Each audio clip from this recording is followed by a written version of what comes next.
ہمیں روزہ اللہ کا حکم ملا ہے، فرض ملا ہے. جیسے اللہ بہت بڑا، اللہ کا حبیب اس کے بعد بہت بڑا، یہ دونوں مل کے کہہ رہے ہیں روزہ رکھو.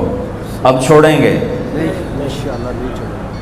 رمضان آ رہا ہے اور میرے نبی آمد سے پہلے ممبر پر کھڑے ہوتے ہیں اور کہتے ہیں وہ کون آ رہا ہے، ماذا یستقبلکم وماذا تستقبلون.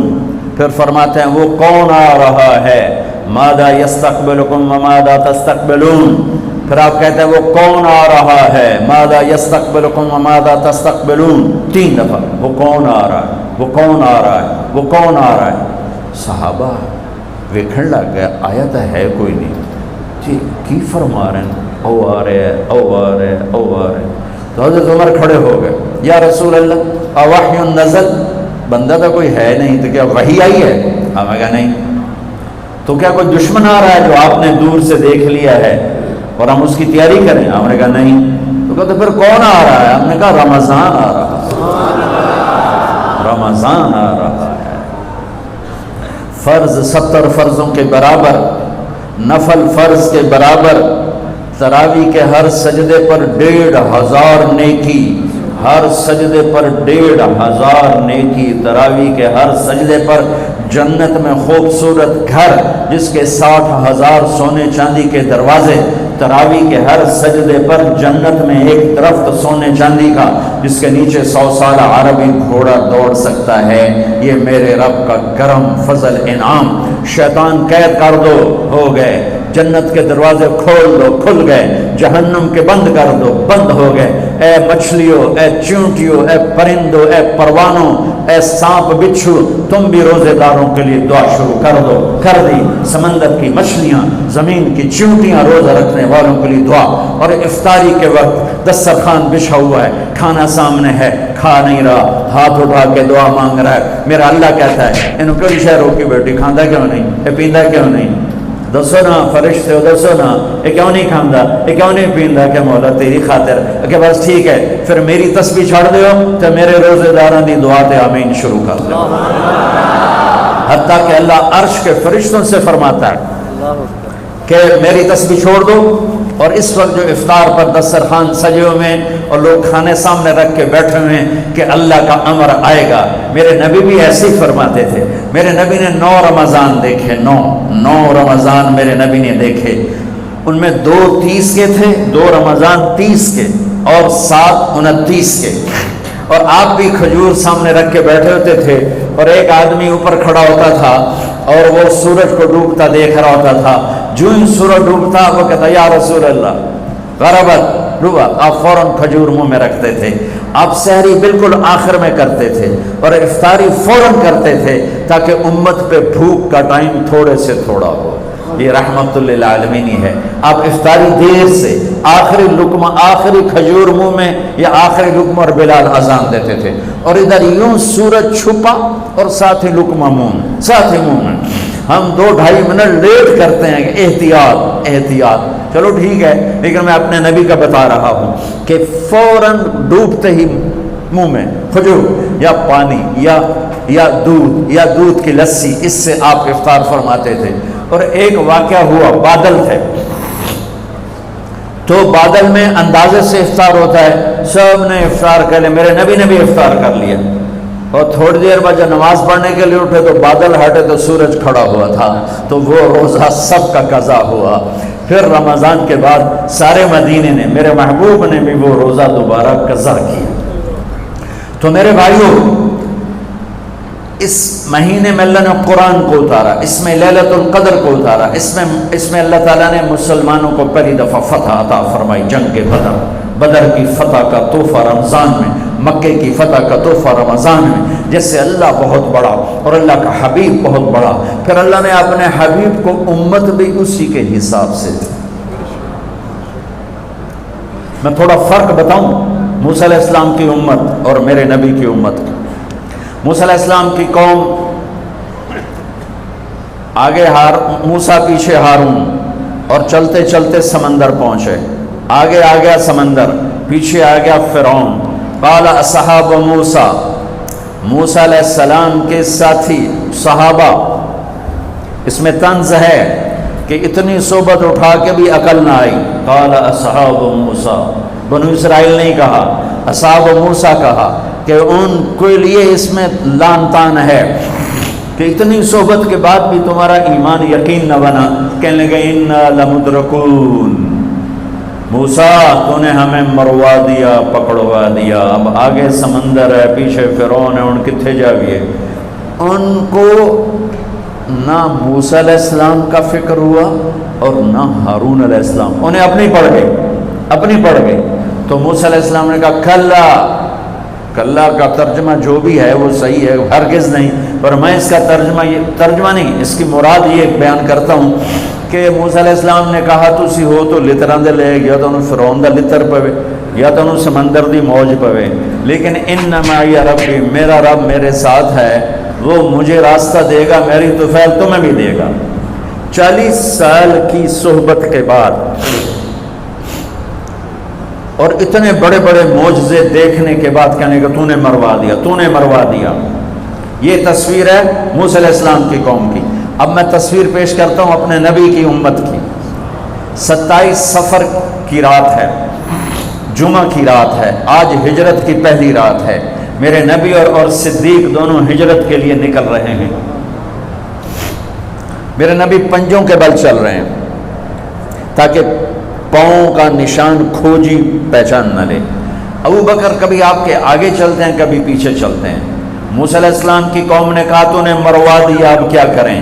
ابو بکر کبھی آگے کبھی پیچھے، کبھی آگے کبھی پیچھے، اور 3 میل کا فاصلہ ہے.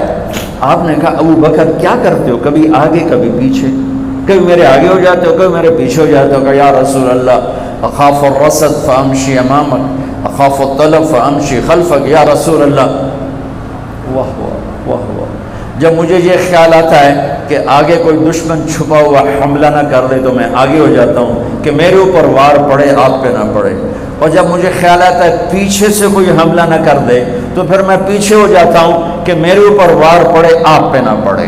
انا لمدرکون. اور یہ صدیق کا عمل مقابلہ کر کے دیکھو.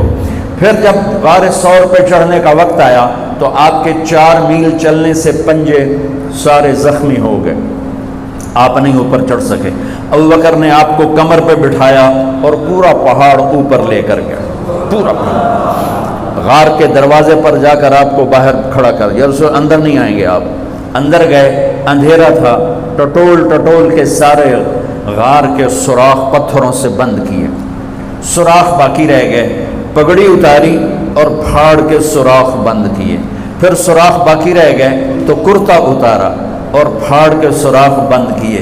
سارے سوراخ بند کر کے ایک باقی تھا جس میں سانپ تھا، اس میں اپنی ایڑی ڈال دی. یہ جو سانپ ڈس رہا تھا، اس میں علماء نے ایک بات عجب فرمائی ہے کہ وہ اپنے سانپ ہونے کی فطرت سے نہیں ڈس رہا تھا، وہ احتجاج کر رہا تھا ایڑی ہٹا، میں بھی دربار نبوت کا دیدار کرنا چاہتا ہوں. وہ سانپ اس لیے زور لگا رہا تھا کہ مجھے بھی تو دیکھنے دے صدیق، تو ہمیشہ دیکھتا، آج مجھے دیکھنے دے، آج میرے بھاگ جاگ اٹھے. یہ علماء نے یہ بات لکھی، میں اپنی طرف سے نہیں کہہ رہا ہوں. جب سارے سوراخ بند اور سام والے سوراخ پہ ایڑی، یا رسول اللہ آئیے. آپ اندر آ گئے. اندھیرا گھپ ہے، کچھ پتہ نہیں چلا. تھوڑی سی جب روشنی ہوئی صبح کی تو میرے نبی نے دیکھا صدیق کا نہ پگڑی اور نہ کرتا. تو آپ نے فرمایا ابو بکر اچھا بھلا تو تھا، وہ کرتا کہاں گیا، تیری پگڑی کہاں گئی؟ تو انہیں دکھا، یا رسول اللہ یہ آپ سوراخ دیکھ رہے ہیں، مجھے ڈر لگا کوئی ان میں کوئی چیز ایسی تکلیف دینا ہو، تو میں نے کرتا پگڑی پھاڑ کے سارے سوراخ بند کیے. تو میرے نبی چھلک پڑے، ایک دم روئے اور ہاتھ اٹھے، اللہ میں ابو بکر سے راضی ہوں، تو بھی اس سے راضی ہو جا، اور یا اللہ اسے جنت میں میرا ساتھی بنا دے. اسی وقت جبریل اترے، یا رسول اللہ ابشر، یا رسول اللہ خوشخبری ہو، اللہ آپ کے ابو بکر سے راضی ہو گئے اور جنت میں آپ کا ساتھی بنا دیا. اللہ نے امت دی، وہ امت کہہ رہی ہے تو نے مروا دیا، اب ہمیں بتا تو ڈوب یا بچا، ہمیں بتا ہم کیا کریں. اور یہ امت کہہ رہی ہے آگے سے وار ہو تو میں برداشت کروں، پیچھے سے وار ہو تو میں برداشت کروں. بنو اسرائیل نے سمندر کو پھٹتے دیکھا، اور 4 قدم چلے ہیں تو مروا علی قوم یعقفون اصنام لہم، کیا دیکھا کہ کچھ لوگ بتوں کی پوجا کر رہے ہیں، بتوں کی پوجا کر رہے ہیں۔ تو 40 سال کی صحبت اور فرعون کا ڈوبنا، سمندر کا پھٹنا دیکھنے کے بعد کہنے کہ موسیٰ اجعل لنا الہا کما لہم آلہہ، موسیٰ ہمیں بھی ایک خدا ایسا لے کے دو جیسے ان کا پتھر کا خدا کا پھٹے منہ توڑا، اور تم اتنے معجزے دیکھ کر بھی تم پتھر کے بت مانگتے ہو، انکم قوم تجہلون۔ یہ بنی اسرائیل کی مثال قرآن دے رہا ہے۔ میں اپنے نبی کی امت بتاتا ہوں، 2 نبی ہیں، ایک آگے ایک پیچھے، موسیٰ آگے ہارون پیچھے۔ اب مثال دے رہا ہوں کہ 2 نبیوں کی صحبت میں، اور تھوڑی سی قوم ہے، تھوڑی سی قوم ہے، 6 لاکھ مبالغے کا عدد ہے، تھوڑے تھے، 6 لاکھ نہیں تھے، کم تھے، اور وہ اتنی لمبی صحبت کے بعد کہہ رہے ہیں ایک پتھر کا خدا لے کر دو۔ میرے نبی دنیا سے چلے گئے، میرے نبی دنیا سے چلے گئے، صدیق موجود نہیں تھے، حوالی میں تھے، پتہ چلا انتقال ہو گیا ہے، گھوڑے پر ہوا کی طرح اڑتے ہوئے آئے اور چھلانگ لگائی، اندر گئے، آپ کے چہرے سے کپڑا ہٹایا، آپ کا ماتھا چوما، گرم گرم آنسو آپ کے ماتھے پر گرے، واہ خلیلہ واہ صفیہ واہ نبیہ، ہائے میرا نبی، ہائے میرا خلیل، ہائے میرے جگر کا ٹکڑا، آج مجھ سے جدا ہو گیا۔ پھر کہا یا رسول اللہ جائیے آرام کیجئے، آپ نے بڑے دکھ اٹھائے ہیں، آج کے بعد اللہ آپ پر کوئی دکھ نہیں لائے گا۔ اس کے بعد آپ مسجد میں آئے، مسجد بھری ہوئی تھی، نبی دنیا سے جا چکے ہیں، وہاں دونوں نبی موجود ہیں، کہہ رہے ہیں پتھر کا بت لے کے دو، یہاں نبی جا چکے ہیں، عمر تلوار نکال کے کھڑے ہیں، جو کہے گا فوت ہو گیا میں قتل کر دوں گا، وہ فوت نہیں ہوئے، وہ اللہ کے پاس گئے ہیں، جیسے موسیٰ گئے تھے اللہ کے پاس اور واپس آئے تھے، میرے نبی بھی واپس آئیں گے، ساری دنیا کے باطل سے مقابلہ کریں گے، لہٰذا کوئی نہ کہے فوت ہو گئے۔ ابوبکر منبر پر آئے، کھڑے ہوئے، کہا عمر بیٹھ جا، تو عمر کہتے ہیں نہیں بیٹھتا، وہ تو پورے ہوش میں نہیں تھے، نہیں بیٹھتا، تو وہ خاموش ہو گئے اور منبر پر آئے، اور سنو صدیق کا خطبہ، یا ایھا الناس من کان یعبد محمدا فإن محمدا قد مات ومن کان یعبد اللہ فإن اللہ حی لا یموت۔ اللہ اکبر۔ لوگوں جو محمد کی پوجا کرتے تھے تو ان کا خدا مر گیا، جو محمد کی پوجا کرتے تھے تو آج اللہ نے ان کو موت دے دی۔ ومن کان یعبد اللہ، اور جو اللہ کی پوجا کرتے تھے ان کا اللہ زندہ ہے، موت سے پاک ہے۔